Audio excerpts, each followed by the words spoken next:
Hey guys, I will show you how to fix the lag problem on your laptop. So this is Windows 11 operating system, and this solution is also applicable for Windows 10. So let's fix this issue together. You have to just follow my screen and we will fix this issue quickly. So in the first step, you have to right click on the start icon and select run. You can also open these by pressing Windows key plus R key together to open run.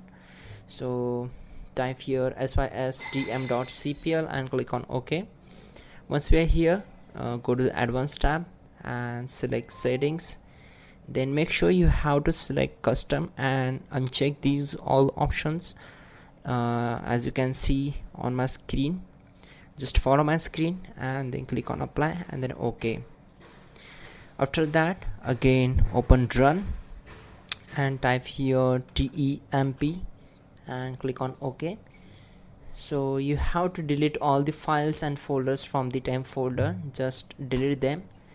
Again you have to open run again, and now type here %temp%.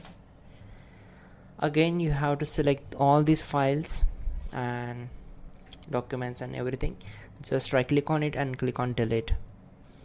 Now restart the system and your problem will be solved. That's it guys. You can also check the pin command, that will also help a lot to fix this issue. So don't forget to like the video and please do subscribe the channel.